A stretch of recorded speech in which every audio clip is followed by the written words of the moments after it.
Benin Movie for the past family years. We don't know where we are partners. Yes. At my age,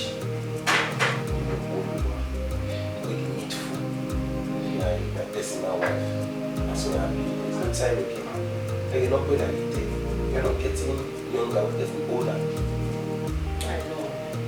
We have to time on band. Folks. We want him in the years. I don't understand. What is going on? They will try to tell you to make a practice. What should those involved in it? Then you can live our lives together. I just want to get something right. Ultimately, it's how does that affect your marriage? Well, don't you understand? The fact is, we're in all this school, when you're ready down there, you know, it can be a favor, you know. So, you can't truly or truly, then you have me to yourself alone. My love, it does not change anything. I'm not changing you. I mean, the way you are, but I'm going to be as it is. No, you won't back. Okay, but now you won't be how many.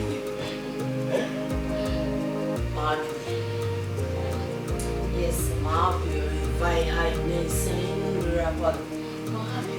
What do you tell me? Okay, my when I'm married now, which is a family baby face. Me as well be my way. I get about okay, something you're having. Nothing.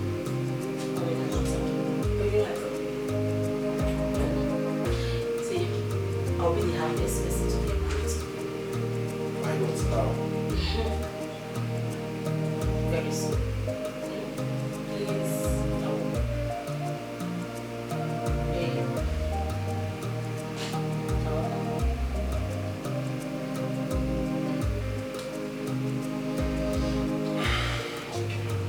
Sorry for my conveniences. I'm sure I love you.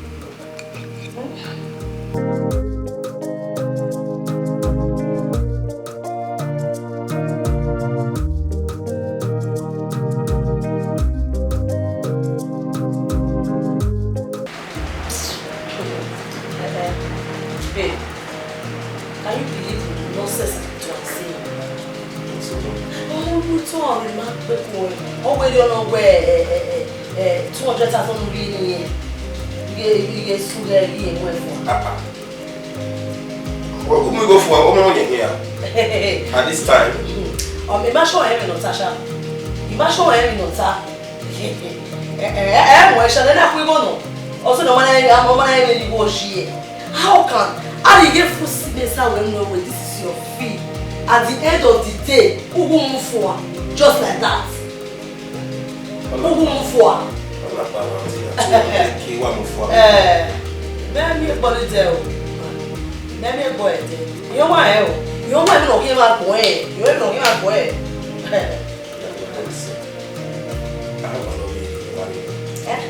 Why have you?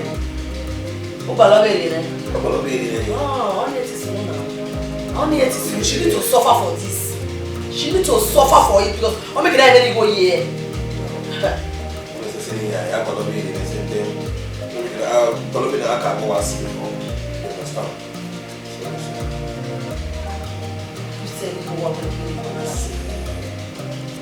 Okay, in that case, she need to come and apologize. Oh, she need to apologize. But we are here. I'm going to get my stress. Not that I need to stress you.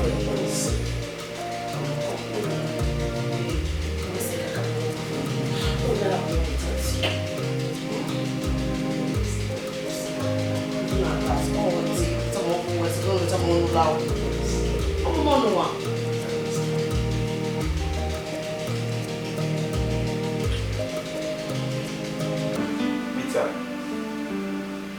you marry. Never seen any of you, son. Luckily, we get. Oh, so all I'm going to do is be aside the work. You have my way. You know your own, that's what I'm doing. I'm not buying them here.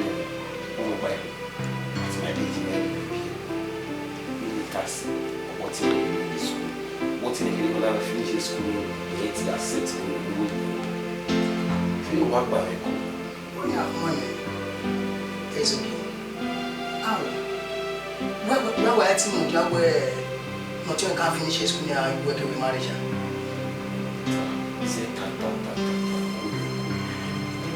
Now, you buy a course and that's even so what? You be advising me as a friend. Yes, you know what I can't believe it.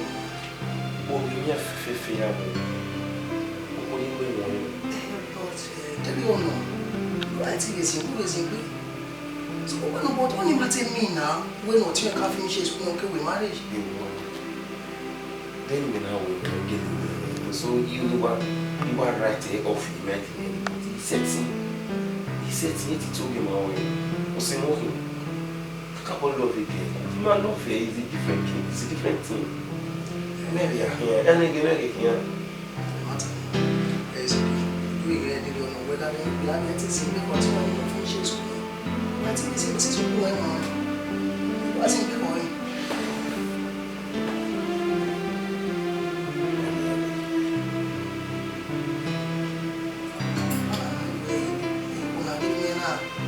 The condition you're doing well now.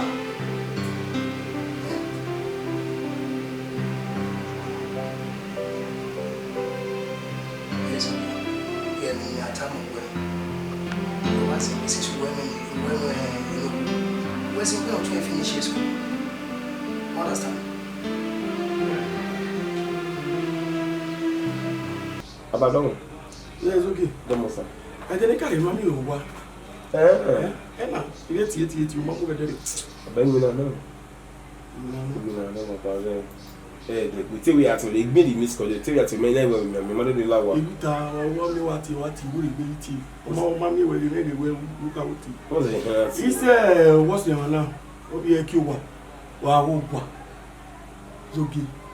Wow, I hope not you.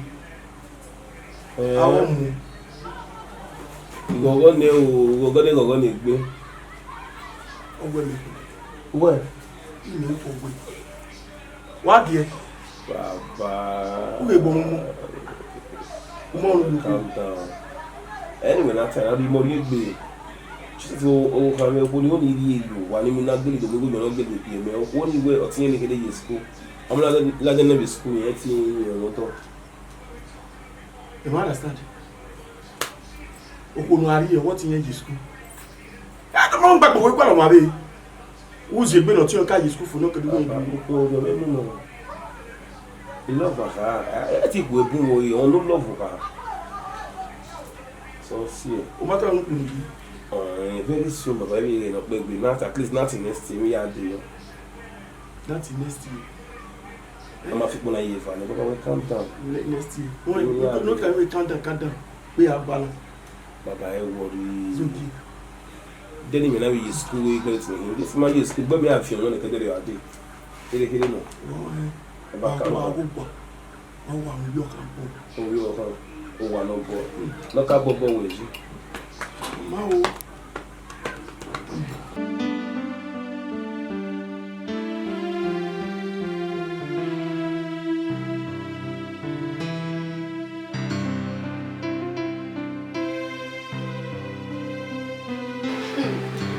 My dear friend, married woman. Marriage woman. Oh God, what in town? Oh, Buffalo. Because you know what you say, you know one way you marriage when I will walk with power. So, honestly, now you met your okay, what do you if we didn't know it, I hear one woman. No one share it. Or we ask him. Amen. Amen. No, I claim my Jesus' name. But I come marry the marriage. We not prepare marriage. May not take close to money. Put in along. No more work. Nothing. I was expecting it. It's okay. I'm sorry. Maybe I get it's just one. Yeah.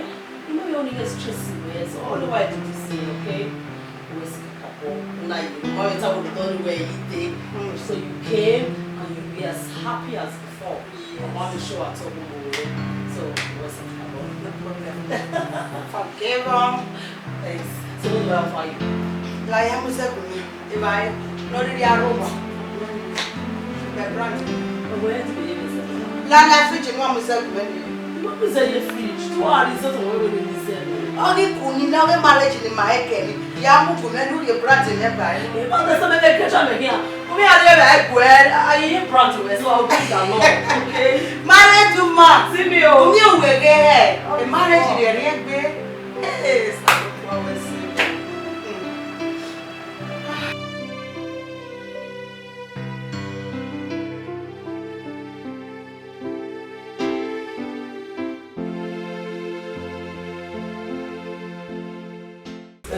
Honey. My love. You're not even going to stay easy. Now that she's through school, I don't care why I say money. Not really that you're because when they made it on us, and you're not making No. A big video, or yes, school, or serve, or finish up to us taking no. What's on my name of man? I'll tell you if you don't know. A big video. Here we're tossing on you, only I'll be also told me. When you make it, And I have become a big. I have got number one. Do I stake in my head? the same thing, Tana. I'm one name, Tana. But in morning, your bar still in the Chinese tap. You know, reckon again. You might buy a deal now. I swear, you might buy. Only one in that time, so money understanding in the Chinese tap. Do sleep over it, why it's understanding in the Chinese tap. Or when you money, borrow now. Just want her to be with me. Okay, I understand. The money when I go see so I will think about it. You got to think that go away. No, no, say so. Positive. No problem, I'll think about it. Oh, give me the day, relax.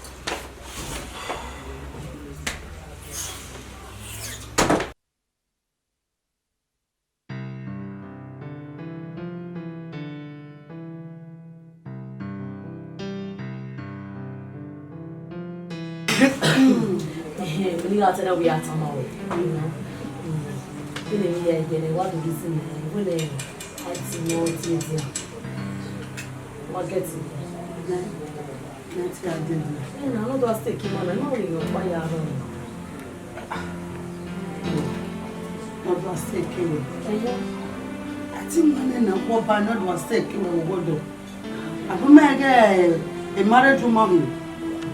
You know, what's when you're getting married, only me what's when you're taking here. Mommy name me rock man. I tell him that I think one and a woman, even about your poor bassini, or the good work out of where I was. Oh, maybe not much of but she's seen my younger sister. I know. Oh, my job, Benin, Momo. Here with you, oh, my child. I'm not hearing me now. What's when you're getting me? Because it has a mother for me. I don't matter where my young woman.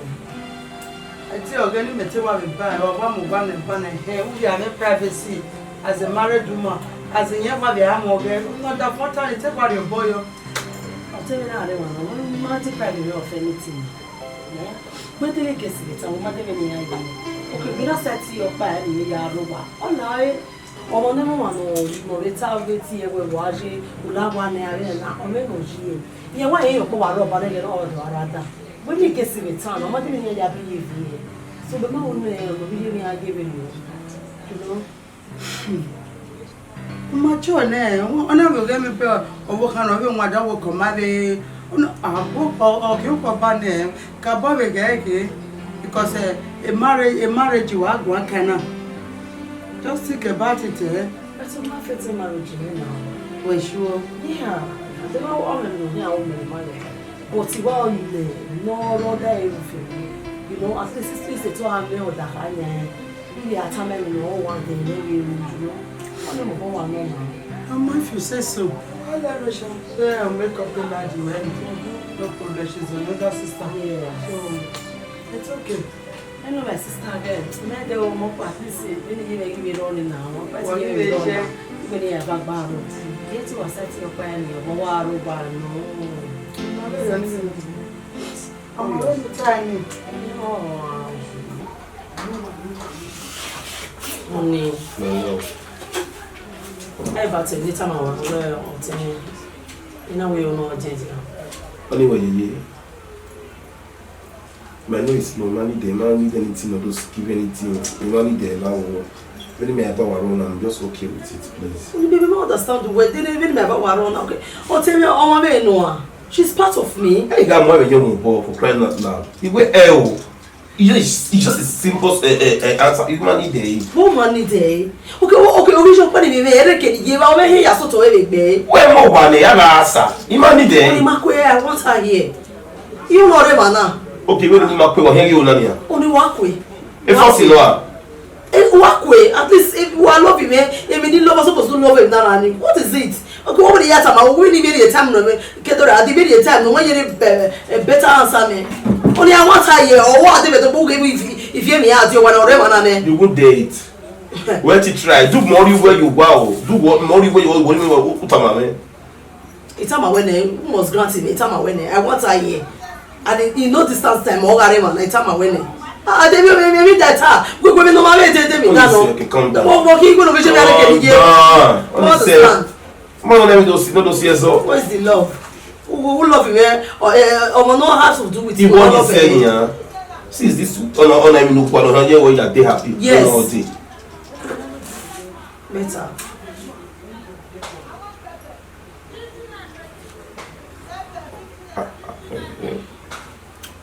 It's okay, thank you. Give out a shout. Say no, I can't really well give out a van. You will know what the man is, please. Enough.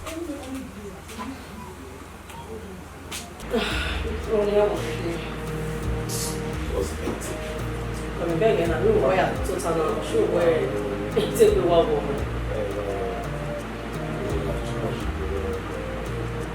Okay. I'll have a money massage. You know massage you have. Where were you on once I want to where about yesterday? You don't understand. Hey! Wow! Sister! Yeah! Oh, you standing.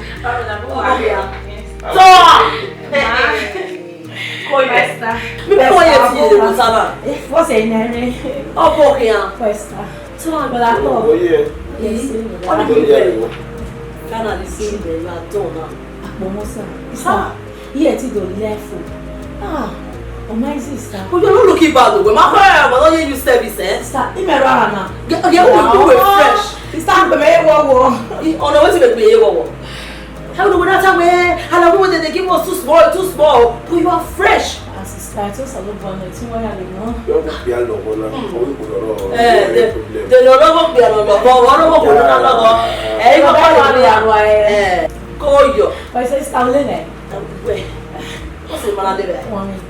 then you go inside, take your bag inside, you're freshen up, no, you're right. Is that a visitor man here now? I don't understand. Okay, I've been here. You know. That's an that's a lot of places. Oh, yeah, why is my boy? Yeah, it's policy on the weapon now. Since my young boy has start going. I'm trying to get ready.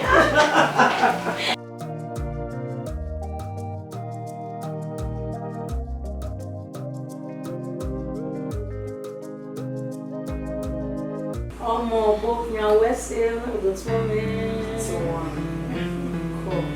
Yo, where's the one's way? In our time, no way. It's school where you are having to me, was yeah, oh, no, Ossa.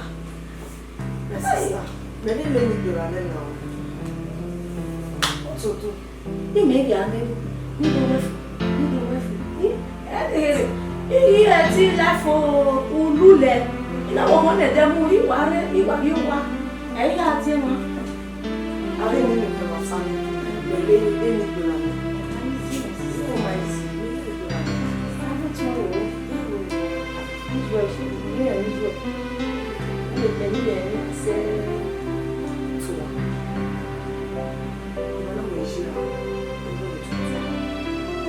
Don't talk to me. And I Joe, I Jay, what's my name? Only direct over, what to start control. Events. Man now. He said, oh, what to watch? Only they privacy of you. Don't start it. Events, direct over. Whatever. Yeah, man, you watch it, and dream it, and you hear it. Where, oh, yeah, I get it, but we're here and they had it one or something. No, you can't listen. My sister can hear that tell me for dream it, no, and last thing I did, I want to now, people now, we don't need to school. Oh, man, we're ready for when I tell you, may I do? I'll tell you when made us take you. Even your money should die on you to let out the way you go. No, I don't want to know my mental one away. You want the comfortable? Yes, so I didn't know now. Yeah, I know. We don't want to get anything. Yeah, we said we don't talk about.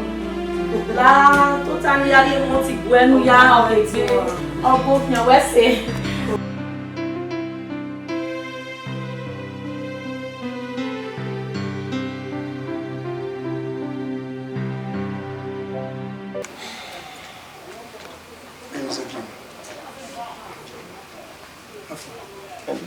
mo no no apie na o we na japot ya japot e de me so we na do de kon o ti on wa o wa e so e de de o de yo bi ni ya mu dia me wa la wa ni na re pa lo bi ni o ya de we me be o ko ni re ni be mama be ti be na wa for you dey for couple you must understand okay I make being sister in love with what the microphone and nine yeah oh every day on ya who were that me no make me before he might come on a but he might observe even me am go we so idiocy she's pretty egbeni na di ko yen wa mosi benu we na I mere ba ni me mo ko oh ya ka enu modo ti mo fa me ni kere you have a when mama dey no digi o we no go man so ya break your heart ezuke mewe wa we no wa mu no fo abe na mo ni okuba ko mo no kebi mo I mean we respect on say respect even with China mo ve emotom na ma we wo uga no ku ma to ya ye ba uga o na to ba le gbe tai wa gbobi yo wa pa won na o go mo te wo we ni ma ku se ma gba ko kwari e family pa no oh we ri maya mi ari o ti on wo kan o de no ri a we na sawo asawo ya na mi money for they do we ki we ga do gbagbo we ga ozo wa ni mo te mo bi la mo ya so me won wa we pure water mame o mame ime ifati do ari o it's okay no bi o te wa la so me na yo gbogbo e ona e gba o we iwe we surprise we here mo wo fun na e we ye ti wa mo fo abi emne me ata mo la fe na me bosu wa mo ke bere apo tu we ro wa bi ya de yo bi ya de ma de he me we ato ele ma na o ta wa we wa sho ro wa e friends na aha anytime you know what something must be responsible for your silence you know what because you know why I go am na me we na we it's something fishy o do we no passion then you better not say when I bet move and win me. Meaning, the one I know you move away when I read you. You can give us where around when I didn't hear you. Oh, you know it. Oh, ma, I want I want you. Oh, my God, is it? I got more money. Yeah. I'm trying to get you. Oh, yes, I don't. Oh, look at you, worried. Oh, no, what about your husband? Very fine. Okay. I'm this one when I get to work. So what are you going to do? My main fault. We are really. So then I want to this is what we see. Okay.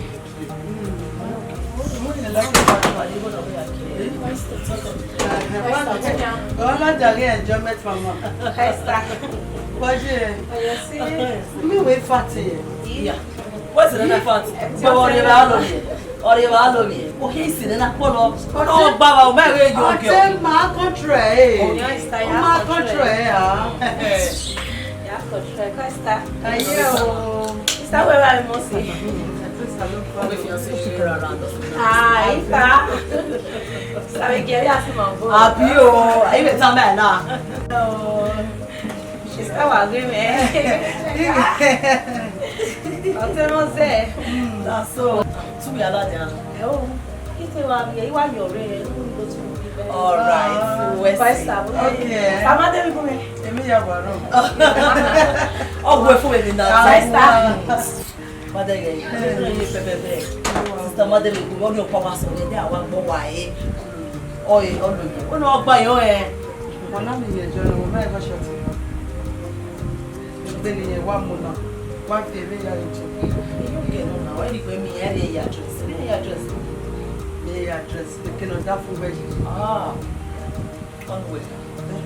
Samore. Don't you nigga of dress me not go. What's your nigga no na? So imagine you no for that. Ama o. It matter o get down. Just split of way of white. Me go go ga ye go ga go no ku e na. Ya ku e won wa jono na. Wo so do. Dey ya won wa jono iku e o. E go no pa ro ba dey say ya jo. Di ye no dey ma ya yeso. Oh yes so na. Ye, all of me dey gba. O go to go to be ban one e ba wa be kie. E ro pa re ba ni ge. E di ya gi to e na. E di ya to e o. Wa ma. E no na to e po pa bi a mi ya is to we.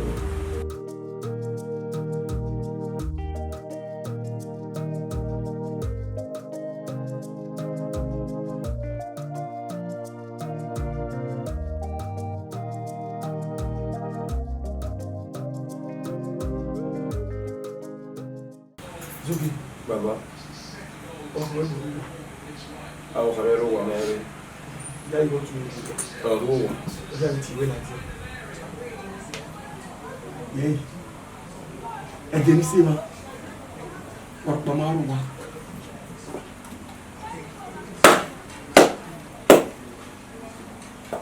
Ẹ o, eré àwọn òbèwò wa, ọkọ̀ àwọn ọtí ọ̀nà wò wá. Ìtàn Ẹ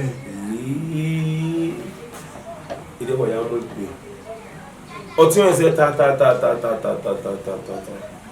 Obìnrin wọ̀ ya mọ̀ pé. yẹn wá lórí ẹ kó wá mú yótọ̀. Bí ẹnu sọ̀rọ̀ gbọ́ wáyà jẹ́, ìrẹ́ iná rẹ̀ yẹ̀ mọ́ ẹni, iná àwọn aláwọ̀ ìmẹ́rin ní ata, yàtọ̀ lè gbé ní. Ó ṣe gbé Dọ́gẹ́ náà gbọ́ yín. òpè ákí, èsàkì lọ́rọ̀ gbé Sọlọ́gbà ìgbìmọ̀ jẹ́ ìgbéke. iṣẹ́.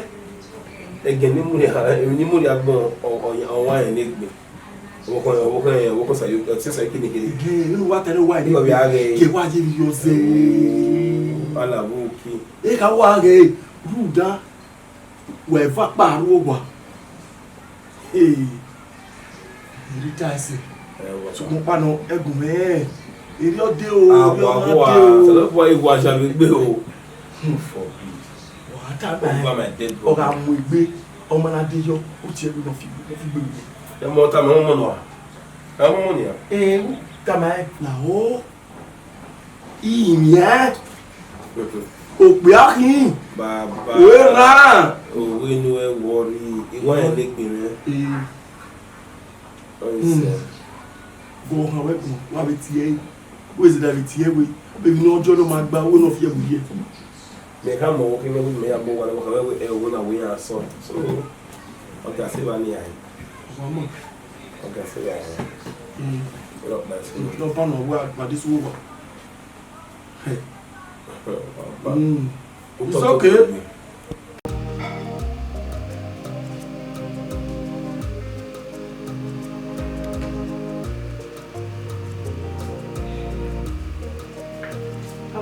Oye, koyo.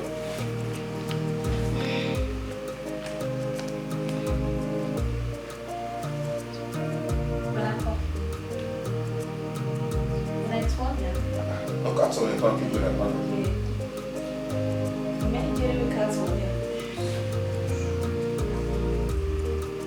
Regarding movie we're watching now. African magic, you know, very interesting.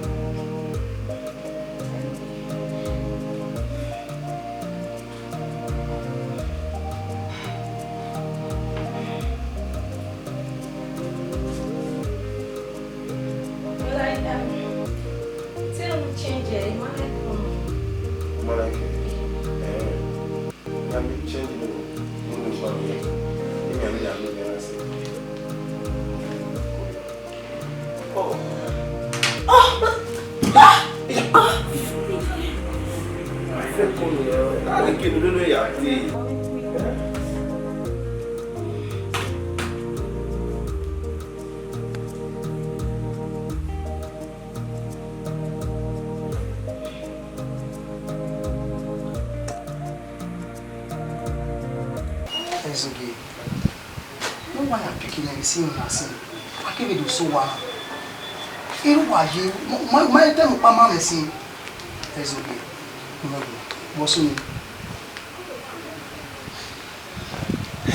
Can you tell us already? What's on that? What's your favorite? Every time I'm in bondage.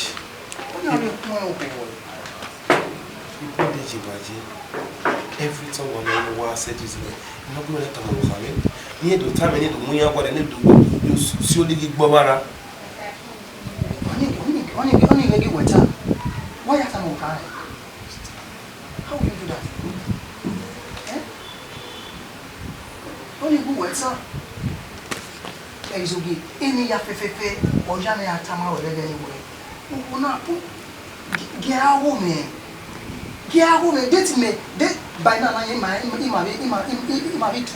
planning in my hour managing and another.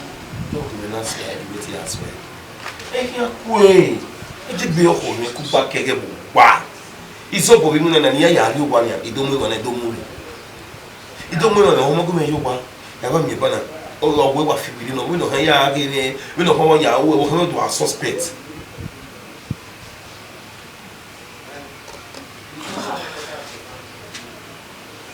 You know, I don't know what to do. I don't just know what to do. I'm so confused.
You understand? Because already no one married.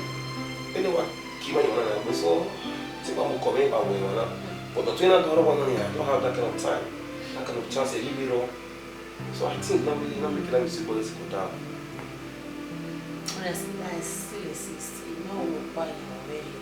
You know we are so told only I'm going to turn on the house where or to be no man I want to just take it. The usual now just maybe about I just some of the ways no business as usual. So you adjust. You know what buy and marry. You know we are so told okay. Even we have good really have one now. Even when I hear baby, who know what I keep boutique. I hope say now it will be better. But you not complain. But you not your privacy. But when I happen to I don't understand what we even met about him at all now. What we even matter more now? You should be comfortable with her. It's your marriage. Don't your marriage, your lifetime of or is there something you are not telling me? Like you want her to leave? I've really points in I don't need to come away. I don't see anything bad there. I think okay, if you look at your eyes, now you can no longer live like that. I'm supposed to no understand now. Things have changed.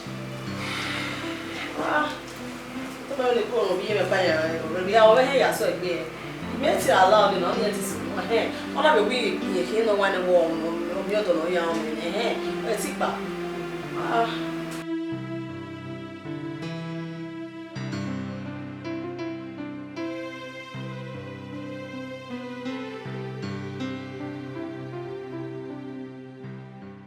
The mouth that's not the better.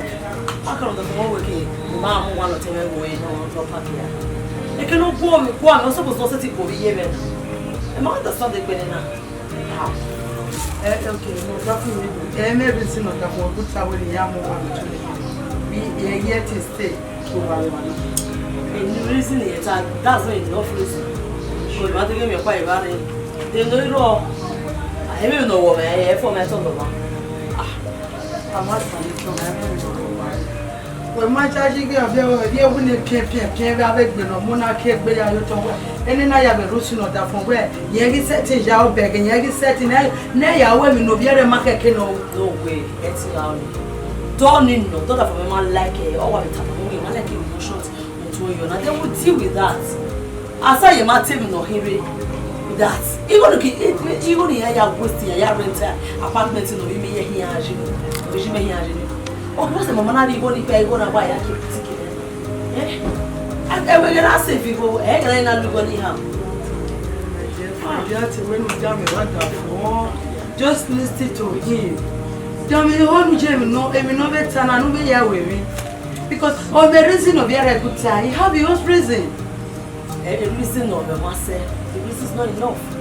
Or master, because most of us don't complain. Well, I'm no longer comfortable with my sister. Really? Yes, not the other way around.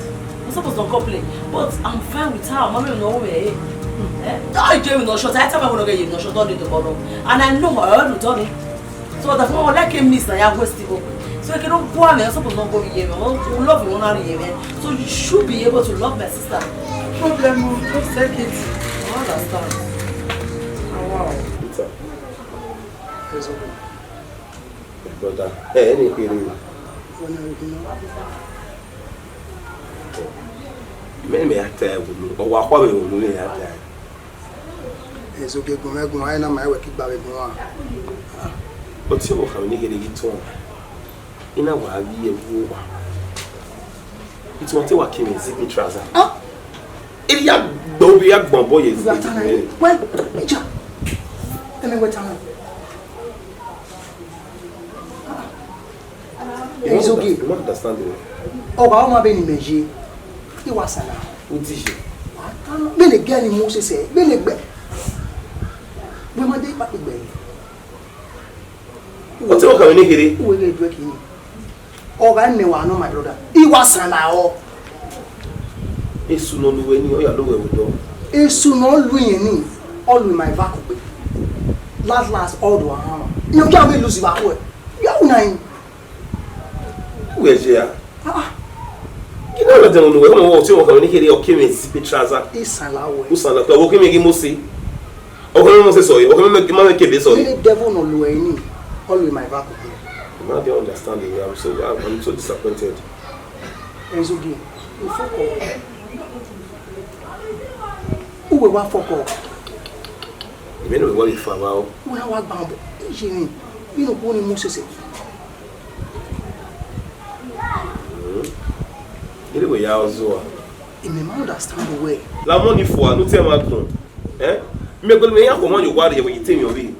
People say they don't confess any when not work for. Still again in my year or something we come we no ba. Me well in the hair na ya for for where team away. Woman as down. Oh, it's okay. What on now?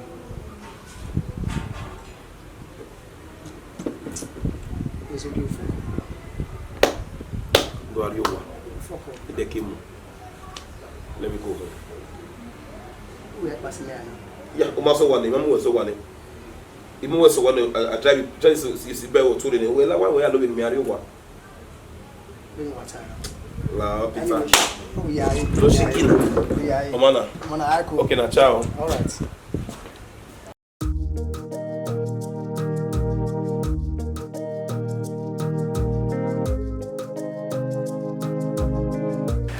Baba no.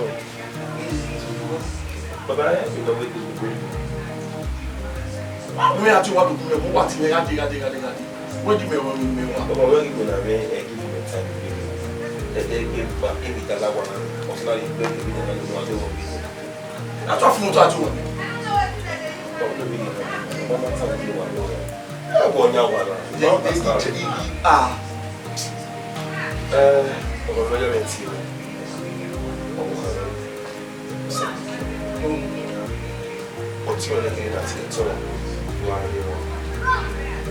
I'm not in comfortability. You understand? You don't know back. You don't know even clarity.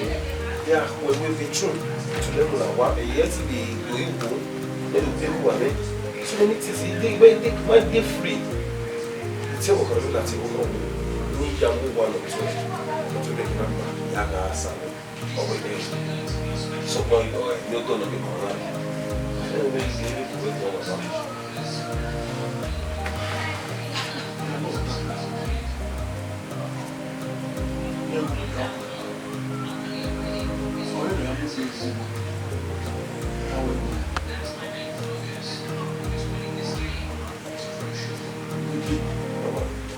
Oh, maybe no, I'm going to be one with phone with my phone with.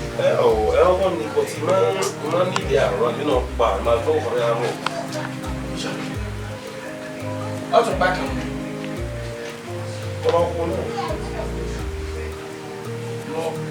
No, back. Even not sure if you know you're more one no in my God over there. They will guide us. I would not see it back. Well, I know not going to take back. What's your belly? This is women. Me back to us every day. Tell them all go. Uwadiae. So good. Isha. Maybe not Panu Tim. We are going to there. We are talking about or how why we not Panu Power. What was here? What you may know the hammer. Okay, I'm going to be here. I'm going to be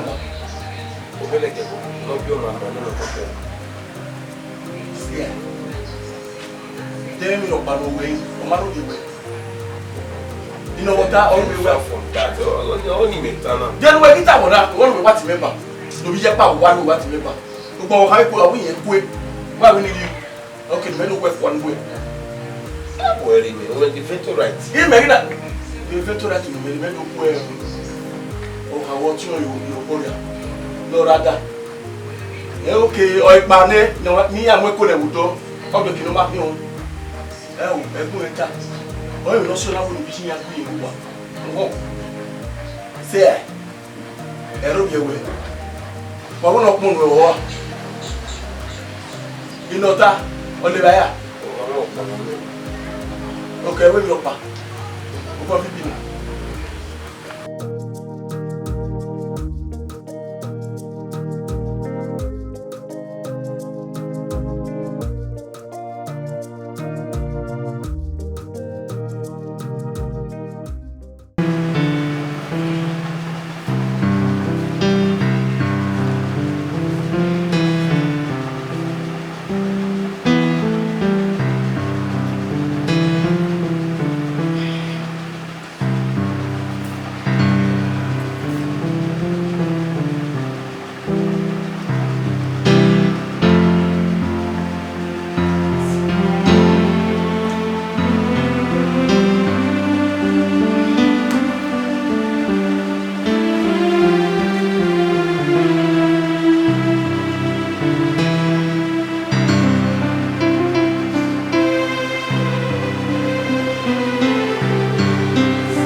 Emi kiri. Kuna home. Oda. Kejeli adoro na so so ni aso. So ko kiri ito. Ime me wa mu na kejeli. No no be here. Is what? You time. Funny enough, me mean yes no ade. Again I don't want to say what me so kind of open up what me go. I don't know. Make it like this one. Is okay. Ina ya no we water. Also no soon. Yeah, we na ya find a solution. I can go along. I'm so confused. I'm so confused. I don't just know what no suka or what no me go every time. Imanari ni ori me so to ni ya ta me o han. You made hear what me happen me. I'm just so confused. Me no one me you tell you.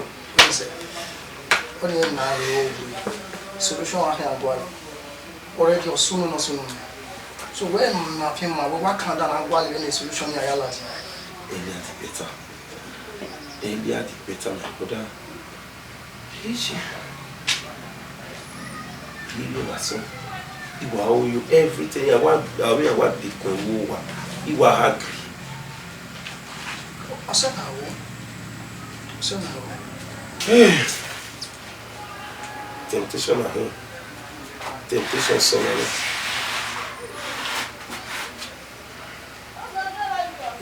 One gear here, one gear with a much more. They town Again, if we roll, if we our lala, we know what's now. I have to protect my marriage.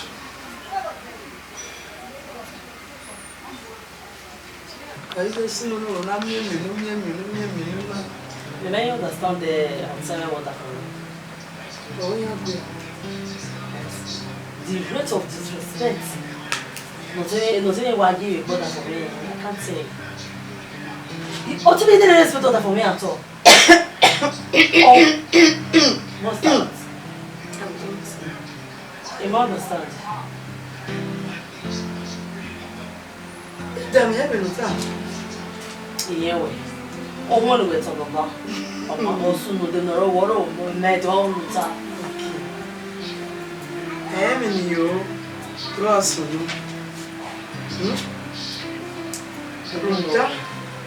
Oh, Mike, do I disrespect on my video? And you go to toy? Mini. I'm on my wedding. Huh? I don't understand it in the time. Oh, come on. They can't come over and then no one is at any bed. Before, okay, where in no soon. O got you when they get or you can do a way or that from where one could do who gets or told me a question. Whoever, yes, there is something behind it. Mine different. Yes, here we are telling a kind of character. But not to this extent. You understand? I want to take it too far, like, that for me, for God's sake, no sign of respect anymore. But I believe there's nothing. I'm not understanding here. But when I will make way from the area do I at times, I know what my husband can do. I know my husband is very lenient. What I'm going to say, not tell another mirror for not maybe where I know what you're trying to say. Something like that. It matters. Nothing like that. I claim my money. It matters. Anything that take by my video. Do you understand? Even why and where or more can do where a friend or senior sister where or my dad get someone who will get a mission. But in my way, matter I hope not, but the road out can I attach up where Jaji or tea where Mama Rabona before working where he not saying that what's on my way. I mean, when I'm in the border with me, he's setting completely in Manatama. Honestly, that's like, I don't really know what to do. Just take it easy. Take it easy with a tea, work, whatever they can with the women we are. What's that from money like it's just make her understand. Well, because wherever you remote that for when don't that for where I gotta live big, but I gotta live it. You can't put that in over now. You need to make her understand. Okay? I'm saying not like you were. You're my friend anytime. Although we're Uwadiae, but I like you. Uwadiae.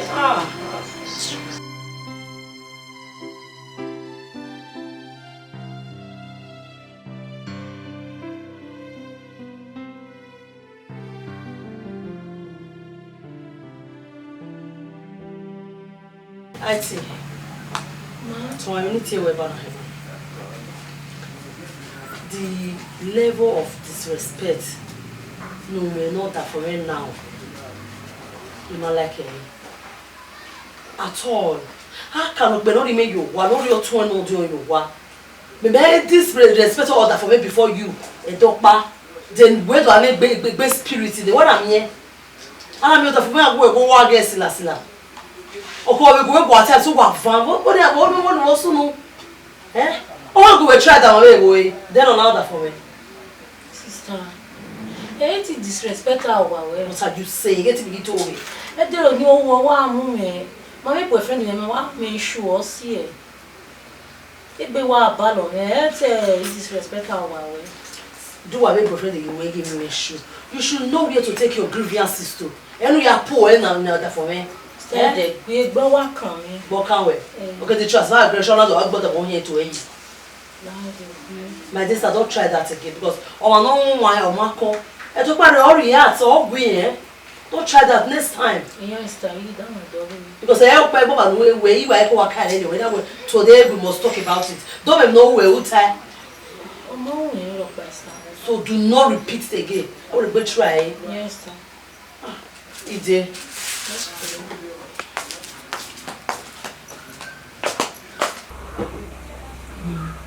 I will try. I will try. Yeah. Yeah, if your boy you are now, you can laugh. I will have one of them. Again, who can buy one of them? Hey, this is a set of one. Walk past one of them.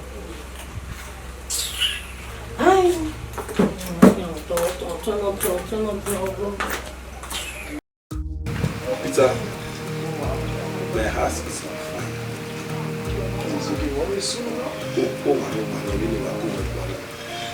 It's the problem when you have your wife. What's up with the video? Otherwise, I what way? What way? I hope walking with you. See, I take that. The other The worst of all, it's on one minute. Let's speak with you now. It's on our Hariana. What are you make it many years away. Not to work anyone now when you want you know what end. Oh, you wedding we met a man one in Echo. What I get it. You can't let no give me money my face we are in it. But we have money to see no, we have to go to what's in our pure money. I don't just know what to do. I don't just know. No, what can I do? You are not doing. What am I not finding? Yeah, what am I going boy? It's okay. When will you move a go? Oh, yeah, oh, I say I don't feel more.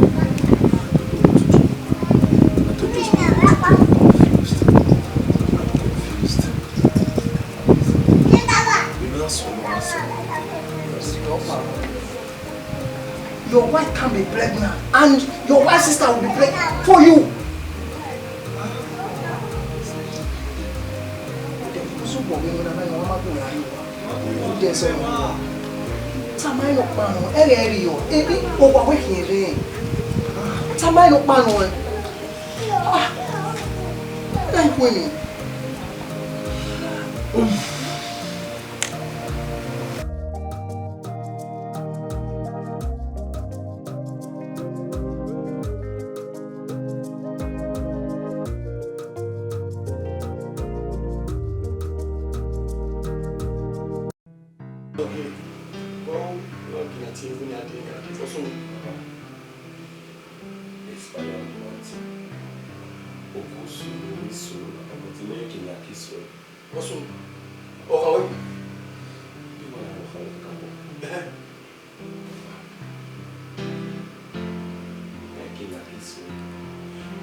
Quoi? Office web. Moto web. Mais c'est net pas son.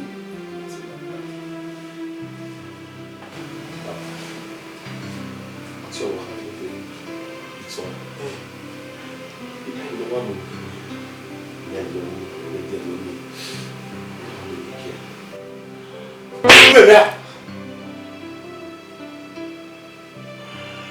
It's okay.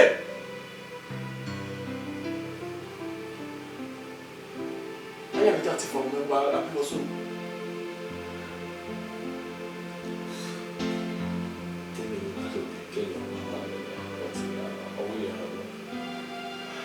If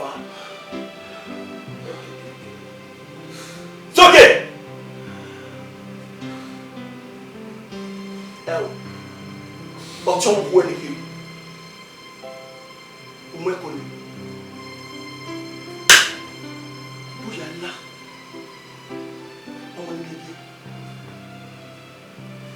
It's okay. Walk away. Easy.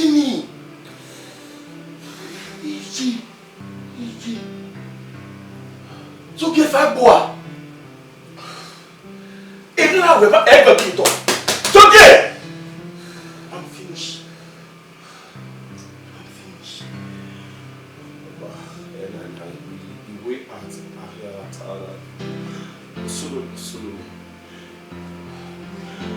Oh, what we not understand? What's you? What's that you wear?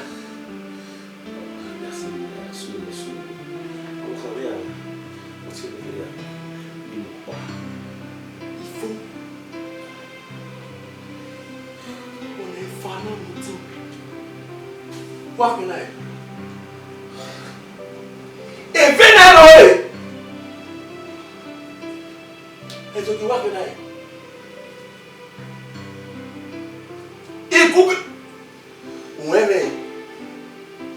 When I'm not pure, it's okay.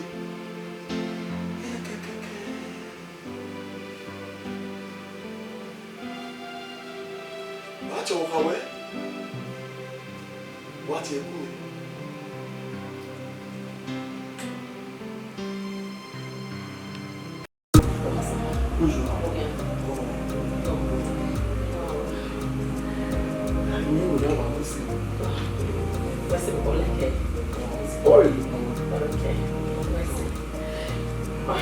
What have you done? You may see. Yeah, I love that. That's why I get a baby. What told you? Okay, at the forward to me, I'll be 1 and 2. Even to what? Okay. Very sincere. Oh. I get the car, you married to one. Oh, you want to be here. Let me get you, Papa. Oh, I'm a boy. What are you like? And what drive? I think. Oh, you here, but the enemy was we are the team with phone. What's almost probably I live and let's try cover. Don't go. Yo. We not very happy. Very happy. Happy, very good. Oh, no. Oh, me ato.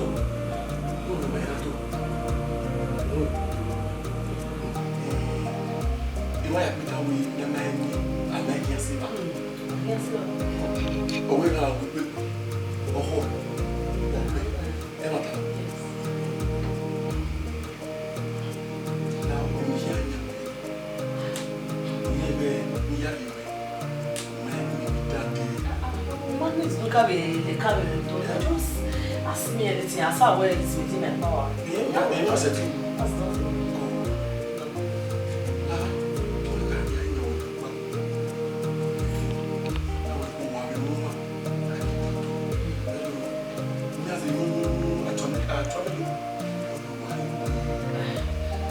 Money understand the way. What's our number? You tell the way what better what better.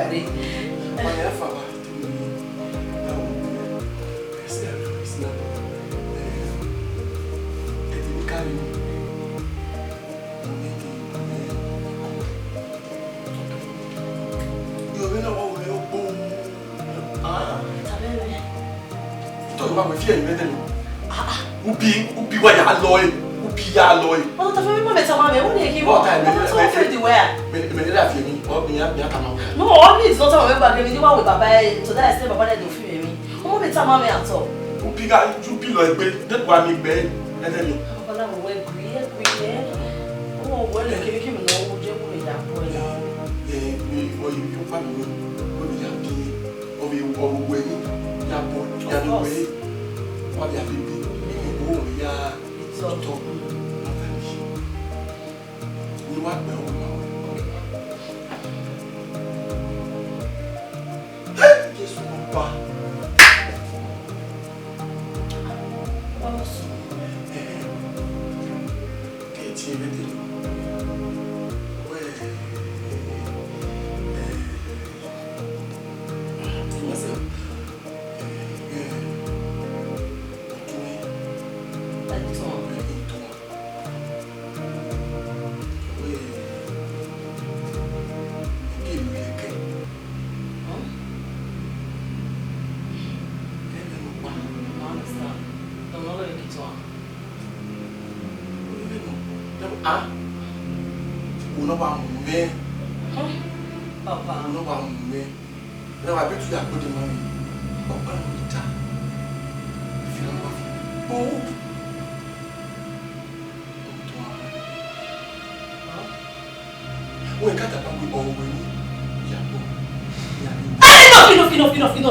Enough.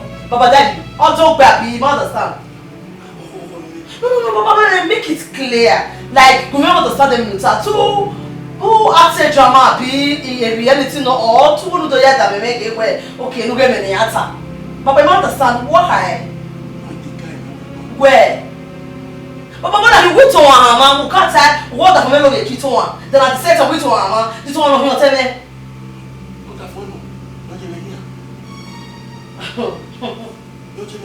Baba, now.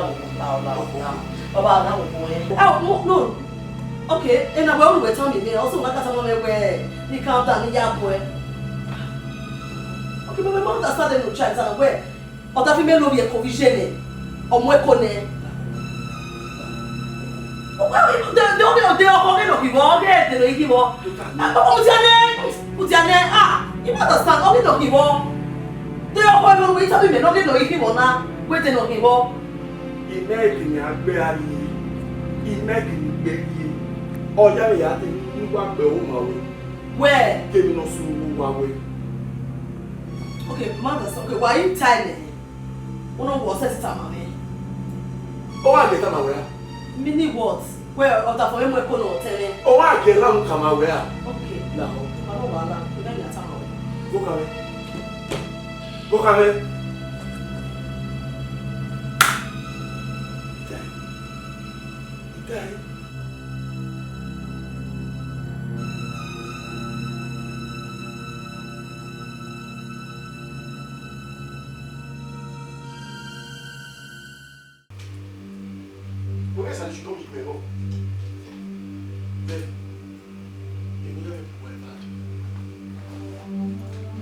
Imagine no munya imagine no ebiye itire igu e gomi na komo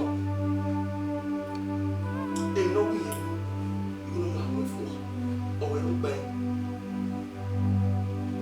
gban e mi no ko lu lati awon kun egun o ha mu me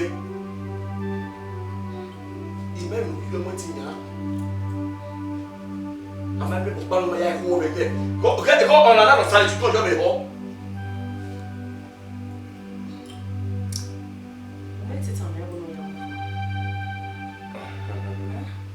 Okay. Would you like to do me? You might say it's time. Oh, no, you're here. You must say time. Ikama, yeah, me one of your away, away, move for. Why when you and the rest of it, I'm not battle, I will see it. And then when I am one, where you are, who quit. So let me check you, take care of it. So there's nothing I can do. Oh, Papa, it's here. I don't think I'll move one. But no, how many money, but we are going to feel me a week. Go when you. When you are more one level because you can't make it agenda with it. And then where was Papa was only a I'm going to be a very I'm going to be a very but was only a when another imagine was where you are more one away, who are poor joy. And the way I tell me when they go one, we're sworn it. We're sworn working with Donami, we're sworn it again.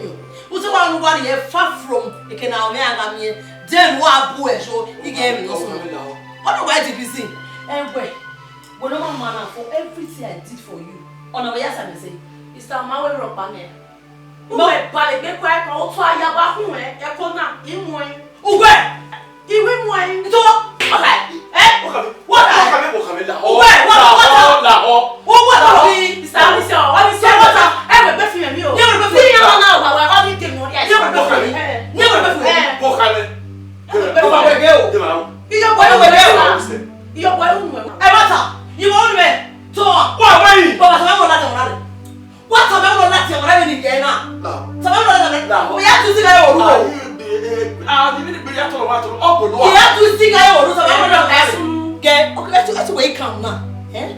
We come to work in one donor. Uwadiae.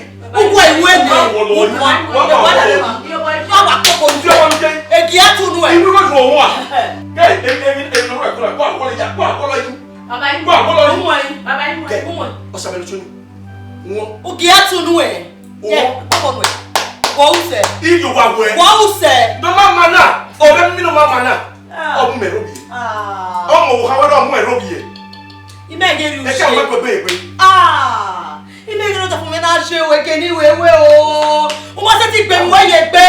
Ah. Vous êtes boire là. Ekeke. Ça va non c'est mon dion. E we gbe tan wa fi me. E ma ta mo ta mo no wa e de mo we gbe tan mo. Aha. Wa mo gbe ya mo. No emi dan ba. E ri ono. So me. La ro mi ke ko lo. Ah. Dini ki gbe. Dini ki gbe na. O ma na mu yi. Ah. Èyàn ya we mi láti ke gbe ju. Ikegbe ati eju. Ya sa lo po a. Ye we no mo ma mi to ma ki se wa. You to tap wa. Papa we say. O we say baba si ma yi we. O we say. Tell me boy. O be ga gbon we.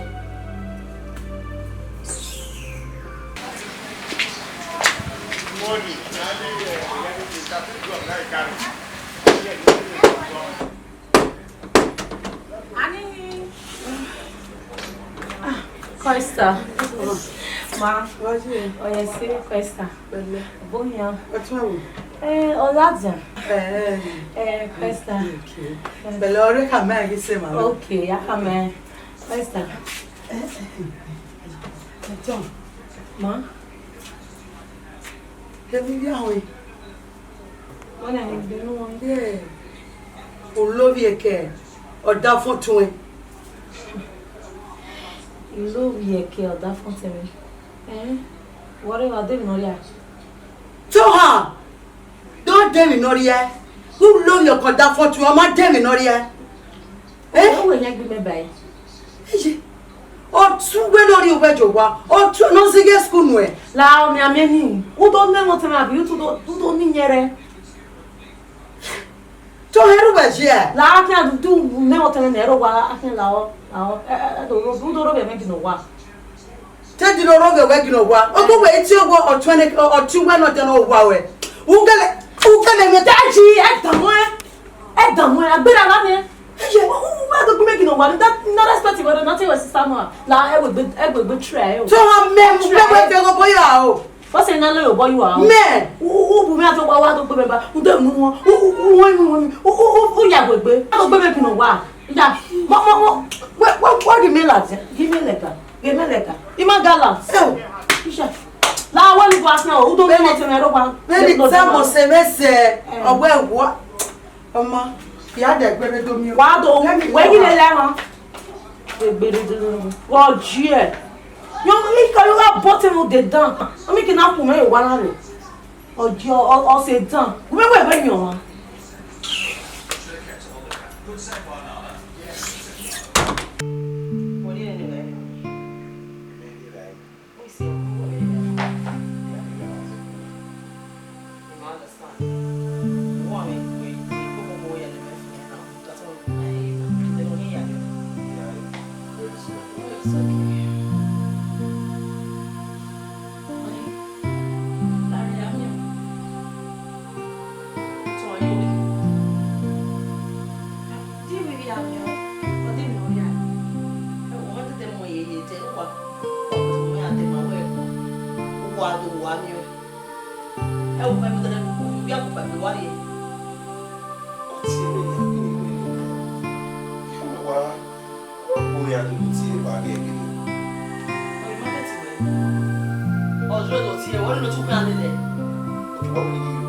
Sit down. You are respected boy now.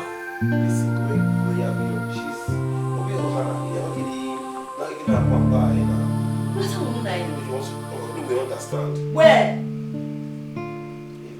Nigga, shout. Honey, I said I want to see you right now. Will you shut up your mouth?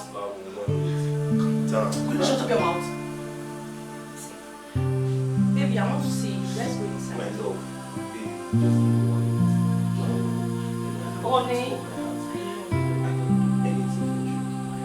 you are not going in with her. I'm trying to understand. To understand what? Itenia. Ute.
Oh, I can't take this anymore.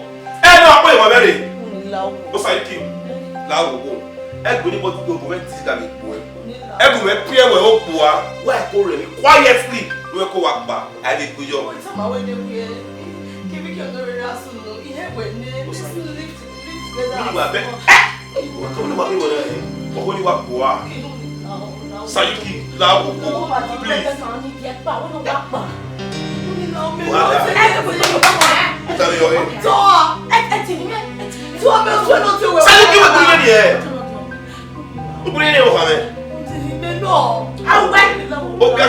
Don't touch me, I will slap you.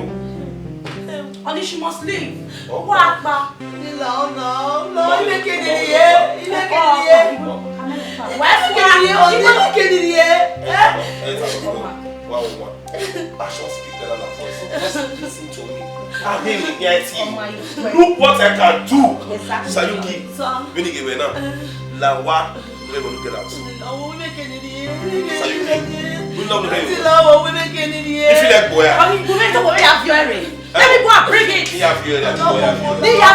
Let me go and bring it. Who wants to take now? Who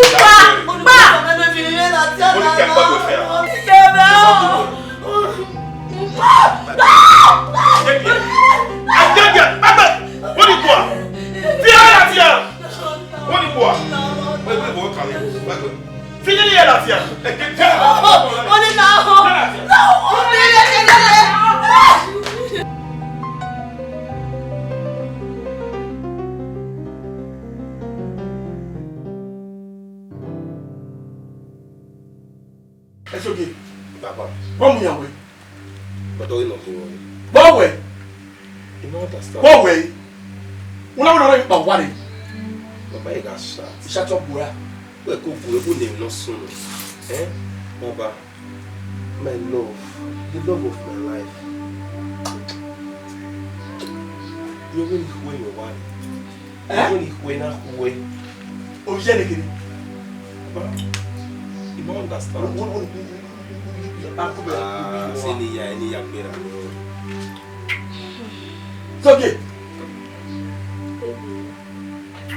I will be cook one. Baba, idame o. What is coming now? Dan. Oh, we are in now. Oh, you know here to one. I want to wait for one. We're not waiting. Obi na bi yelo.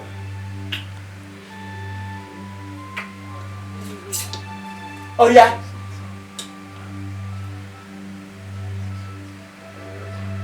Baba, we no Gina, my baby, the love of my life. What's your bonnie? Baby, your boy. Baba, you come down, you go.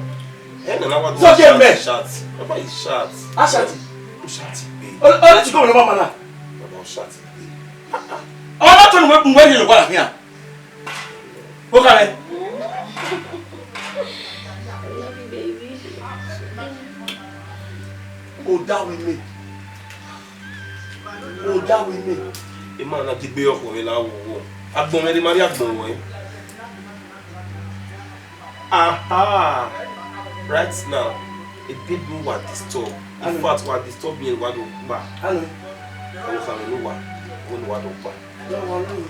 Baba, I go and check the wow. We need to go.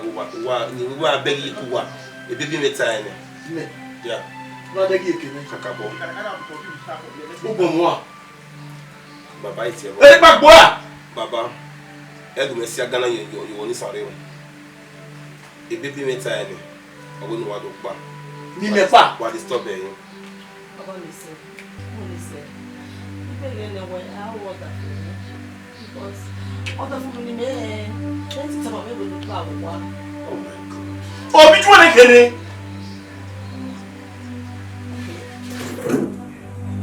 Me pa you win. Baba, oh, how many times I wouldn't buy?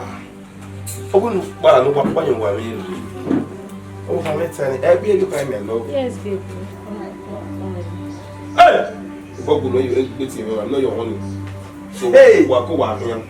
Really, what go on? Where Moria? Your money. You don't understand. My love, why you mean that? Oh. Why you mean here? That's all. I'm money me that you hear about more. I don't understand. Eh? But anyway, get the way your money. What did you mean? I'm going to go. Now, I'm family dog there. I'm going to go. Get the way your money. O cow, o kiki na we be ala one na bila. Una to le gbe mi le mana. Ipo e mo re na. Do my. O wa le gba mi am so awe. Japa. Wa hian. Who we my me? Wa hian. Oh, baby, why would you go alone? I can do anything for you. Anything to make you happy. Oh, baby. I can do it for you. Yalawa, me I swear no.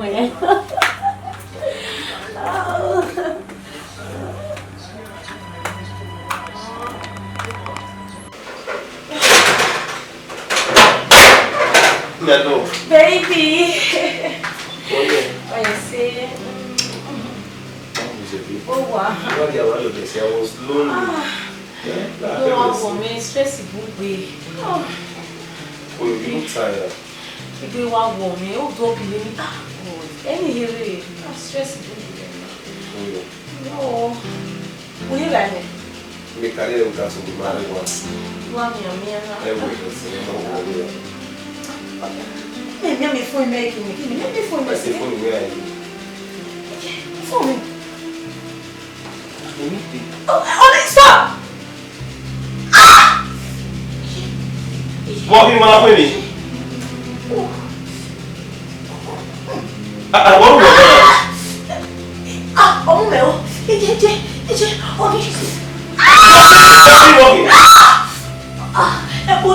É bom não. Yaka. É bom.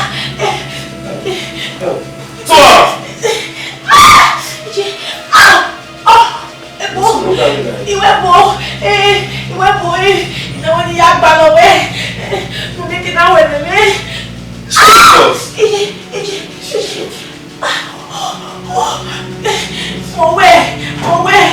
What am I for?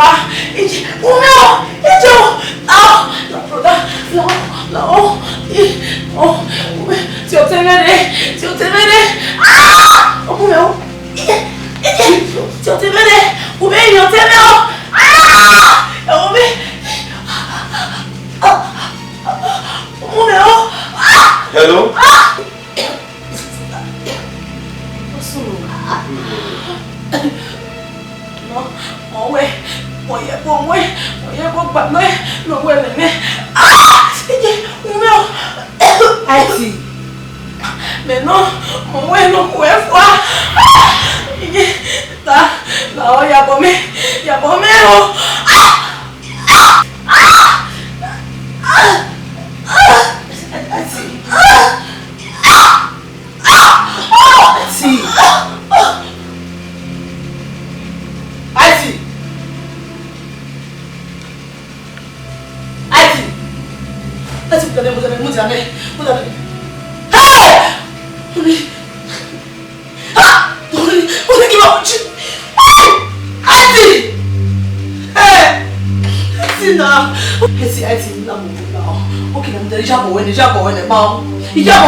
Papa, you don't know what you and I do as well as solo. So I do a tala. In your solo, you laugh, you may be able to go. You make it a yummy at it's one. One more car. What's in your book by me not bad. Me marry na biu. Idi kai. Na go ona ni omoni bepie. Papa. Me marry ke me gaji. Me marry de boje. Ona ti wa lo ebonu gbe. Gbe wa ku mi. Ni latian. Oko na kayo ogwe. Nínú gojo ohun na ku ri ba ifanu ri ma pa.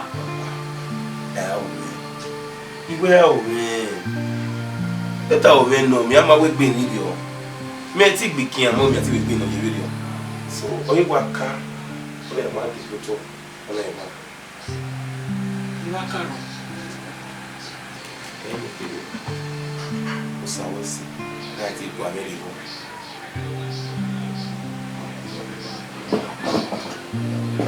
We are not going to money. Okay, little where? Yeah, where? If you need one, you may want to feel all of them again with you.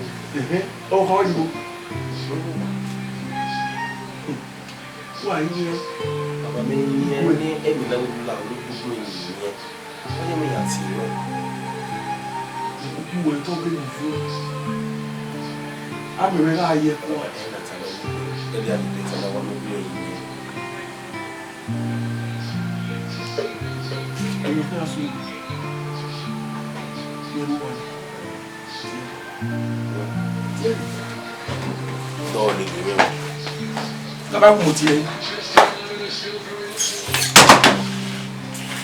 Clap.